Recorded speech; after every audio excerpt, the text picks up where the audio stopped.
So, maganda pong hagdan, paakyat. Ayun, parang Miss Universe. Yan, akyat po tayo. Pupunta sa Mary Grace.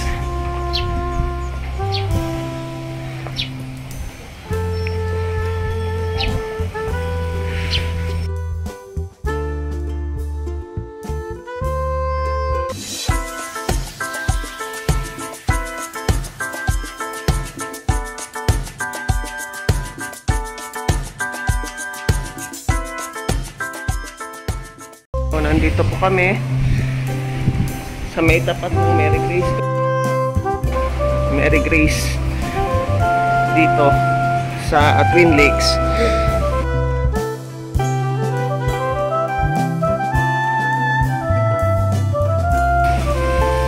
So, ganito po ang itsura sa loob. Actually, ito po yung loob ng Mary Grace.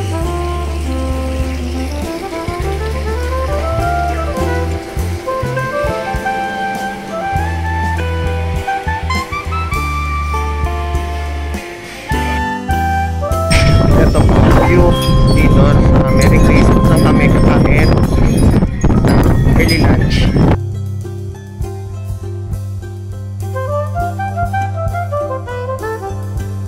Ito po yung local greens with chili daing sauce.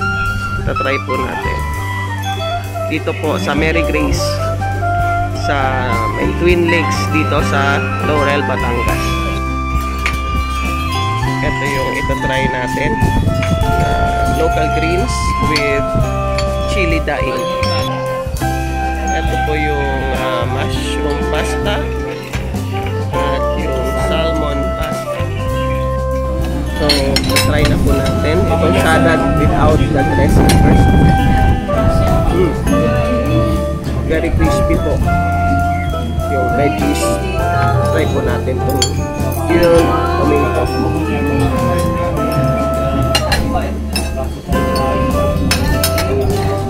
Masarap na po siya. Try natin lagyan ng dressing. Medyo salty lang daw yung dressing. Try natin.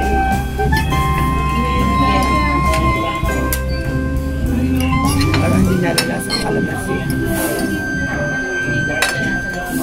Actually, masarap po yung dressing.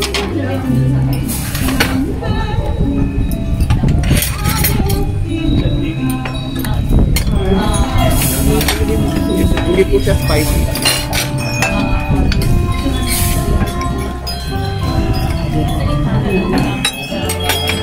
Nagmamatch po siya dun sa mga veggies.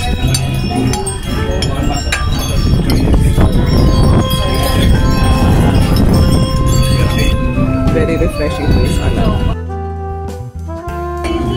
Yung garlic chip ko.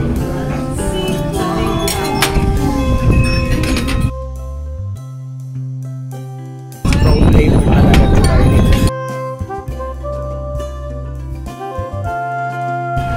Try po natin itong salmon pasta.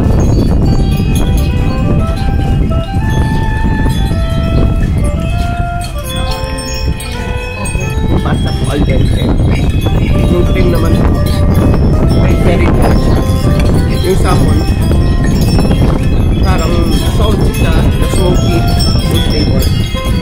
Try naman natin itong mushroom pasta. Yung noodles po ng ating pasta medyo slightly white.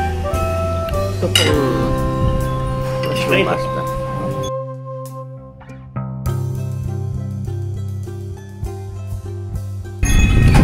Malalasahan mo po yung truffle flavor itong mushroom. Try naman natin itong bread.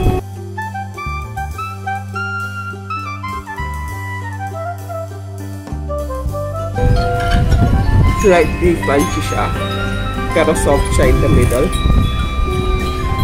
And lasang-lasang with butter at garlic. Masarap siya. Combined with the pasta. Try po natin itong apple cinnamon iced tea.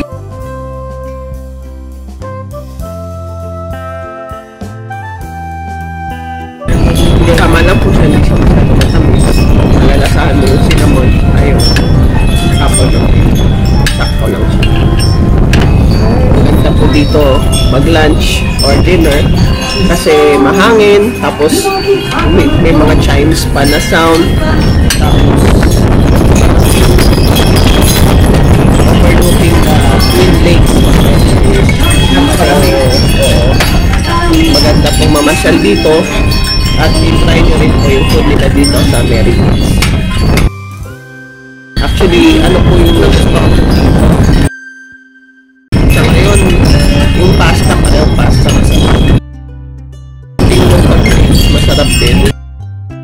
Medyo maalat lang yung kain. Yung ice nila, sakto lang. Hindi naman din ganun ka-flavorful, pero thirst quenching din. Siguro compared sa ibang mga restaurant, masarap yung food nila dito sa Americas. Try din po natin later siguro yung hot choco nila. At saka yung cheese bread. Sinusubukan ko rin po ngayon itong purong mangga dito sa Americas. Masarap po siya. Crunchy siya, manamis-namis, maasim, kombinasyon. Ang maganda po na ma-maintain niya yung crunchiness ng mangga. Pickled mango po sa English. Masarap po siya. Nakaka-dagdag ng appetite. Ito po ang hot choco ng Mary Grace. Bale, ito po yung isa sa mga best sellers nila, tsaka itong cheese roll. Grilled cheese roll po. Try po natin yung cheese roll.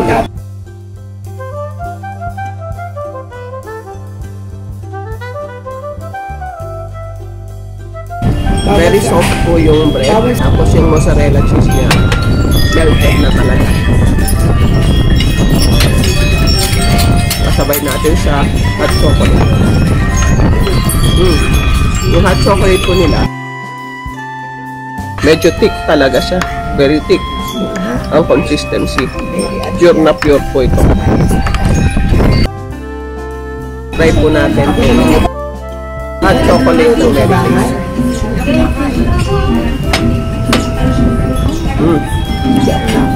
Para ka pong umiinom ng chocolate na chocolate bar.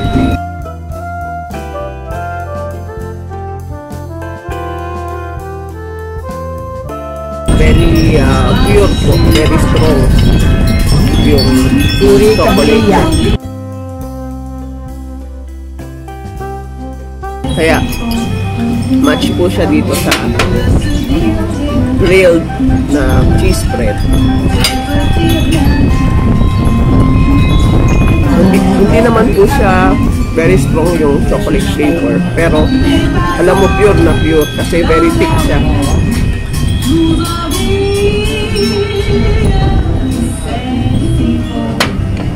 At mainit-init, sakto sa malamig na panahon. Masarap din po yung hot choco nila. Yun lang, kung hindi tayo sanay sa yung very thick at very pure na hot cocoa. Oo. Iibahan tayo kasi parang tayo kumakain ng chocolate talaga na nagyan. So, I hope you liked our video for today. If you liked our video, please like, share, and subscribe. And don't forget to hit that notification bell so that you will be updated whenever I will have a new upload. So until my next video, this has been Lorraine reminding you that God loves you. Bye-bye!